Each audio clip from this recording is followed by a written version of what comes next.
Mengapa orang yang menapaki jalan spiritual itu lama-lama mereka jadi tak ingin menginginkan surga dan neraka lagi? Apakah mereka telah murtad? Surga dan neraka adalah konsep yang banyak diajarkan dalam agama-agama, terutama dari agama-agama Abrahamik. Sebenarnya surga dan neraka adalah bentuk dualitas yang terdapat dalam kehidupan. Dualitas adalah dua sisi yang saling bertolak belakang dan saling berkebalikan, dan merupakan antitesa satu sama lain yang sifatnya ada dalam kehidupan kita, dan ini membuat dunia menjadi hidup. Dualitas juga merupakan salah satu hukum alam yang disebut sebagai law of polarity atau hukum polaritas. Di mana ada kesenangan, di situ ada kesedihan. Di mana ada kesulitan, di situ ada kemudahan. Di mana ada keheningan, di situ ada keramaian. Jika ada dosa, maka ada pahala. Jika ada surga, maka ada neraka. Orang yang masih memiliki ego yang tinggi dan belum bisa mengontrol hawa nafsunya sendiri biasanya cenderung melekat pada dualitas tersebut. Kalau tidak kiri ya kanan, kalau tidak sedih maka harus senang, kalau tidak mau berdosa maka harus berpahala, kalau tidak mau masuk neraka maka harus masuk surga. Ini lantas menjadi kemelekatan yang membuat manusia menjadi menderita. Hidup manusia jadi tidak bebas karena mereka selalu was-was menginginkan dan mengusahakan hal-hal yang belum pasti.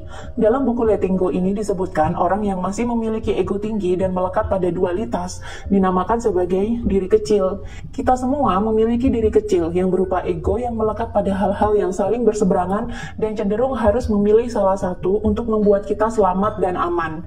Itulah fungsi ego atau diri kecil.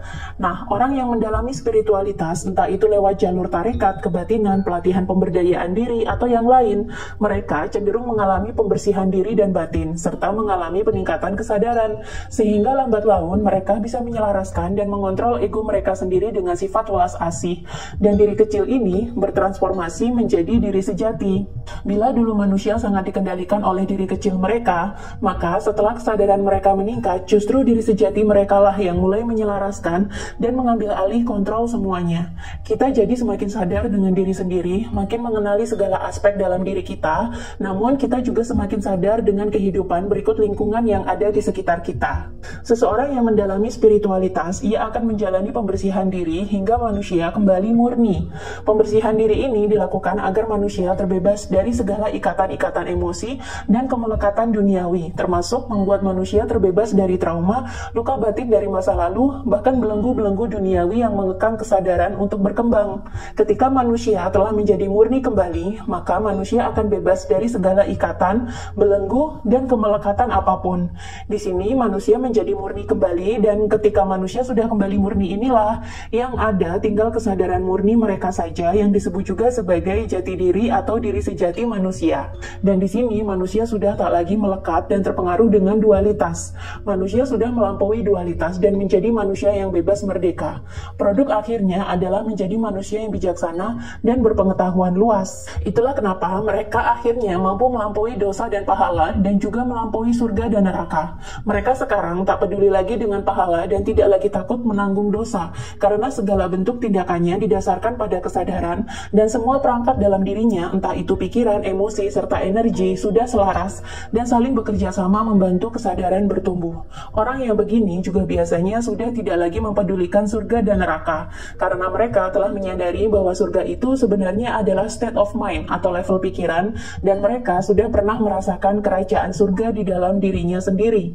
Orang yang bisa terlepas dan melampaui dualitas cenderung akan merasakan perasaan bahagia, haru, damai, dan ketuhanan yang sulit didefinisikan. Dan bagi mereka, perasaan ini sudah melampaui segalanya, termasuk surga dalam doktrin agama itu sendiri, sehingga mereka tak lagi butuh surga, karena sudah pernah merasakan sesuatu yang lebih indah dan damai ketimbang surga yang didoktrinkan agama itu. Dan uniknya, orang yang sudah melampaui surga dan neraka ini, ternyata mereka bisa memancarkan cinta tanpa syarat, dan ini bisa diterima oleh orang lain, bahkan oleh orang yang level energinya lebih rendah sekalipun. Dalam buku Letting Go ini dijelaskan bahwa pada dasarnya kita semua terkoneksi satu sama lain dalam level energi. Kita pada dasarnya terhubung dengan siapapun, entah dengan sesama manusia, hewan, tumbuhan, bahkan planet. Dan ternyata vibrasi yang lebih tinggi seperti vibrasi atau energi cinta contohnya, ternyata memiliki efek yang kuat untuk vibrasi yang lebih rendah, seperti orang-orang dengan energi ketakutan, kemarahan, putus asa, dan masih banyak lagi. Orang yang sudah memancarkan cinta tanpa syarat, biasanya akan mentransmisikan energi yang menyembuhkan dan mendamaikan. Itulah kenapa di dunia ini ada orang yang seolah-olah mampu menyembuhkan dan mengangkat semangat orang lain hanya dengan kita mendengarkan dia bicara saja, atau hanya dengan melihat dia tersenyum saja. Itulah kenapa orang yang memiliki kesadaran yang tinggi cenderung bisa menyembuhkan dan mengangkat orang yang kesadarannya lebih rendah. Dalam skala kesadaran Hawkins berikut ini ditunjukkan bahwa orang yang kesadarannya sudah tinggi, yang sudah berada dalam level spiritual paradigma, ternyata bisa mempengaruhi, menyembuhkan, dan mengangkat kesadaran orang-orang yang masih berada dalam level survival paradigma. Dan ini bisa terjadi secara alami tanpa melalui paksaan. Lalu bagaimana seseorang bisa melampaui surga dan neraka? Sebenarnya kita bisa melampaui surga dan neraka ketika kita sudah mampu untuk melepaskan, atau letting go, dan pasrah atau surrender. Orang yang bisa melakukan keduanya dikatakan sebagai orang yang ikhlas. Selama kita belum ikhlas, tandanya kita masih ada kemelekatan. Ketika kita bisa melepaskan dan pasrah, kita sebenarnya sedang mentransendensikan kesadaran dari yang semula kesadaran diri kecil berubah menjadi diri sejati. Semula, kita sangat dikontrol oleh diri kecil atau ego kita yang melekat pada ikatan-ikatan dan belenggu kehidupan. Setelah kita pasrah dan melepaskan, kesadaran kita akan berubah menjadi diri sejati, yakni diri kita yang murni yang bisa mengenali, menyelaraskan, dan mengendalikan seluruh aspek dalam diri dengan cinta tanpa syarat. Cara mudah agar bisa begini adalah, yang pertama, kalian harus menyadari, mengakui, dan menerima dulu segala perasaan dan emosi negatif yang timbul akibat kondisi kemanusiaan. Misalnya, jika kalian sekarang punya trauma, luka batin, merasa sakit karena bertengkar dengan orang lain, atau terluka atau marah karena konflik dengan orang lain, Anda cukup terima saja perasaan-perasaan negatif tersebut.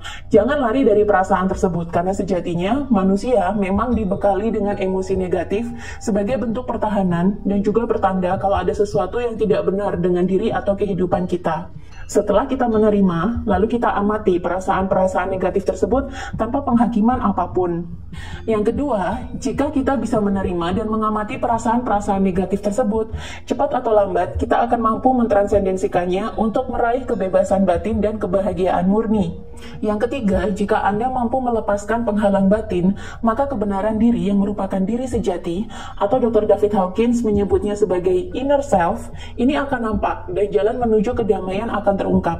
Ingat, emosi-emosi negatif akibat pahitnya kehidupan adalah penghalang batin terbesar yang menghalangi manusia dengan diri sejatinya. 4. Jika Anda mampu mentransendensikan kemelekatan tersebut, Anda dengan sendirinya akan melampaui dualitas tersebut dan keterlepasan dari dualitas akan bisa diraih. Jika Anda sudah bisa terlepas dari dualitas, maka Anda akan cenderung memancarkan cinta tanpa syarat dan bisa menyembuhkan orang lain secara alami.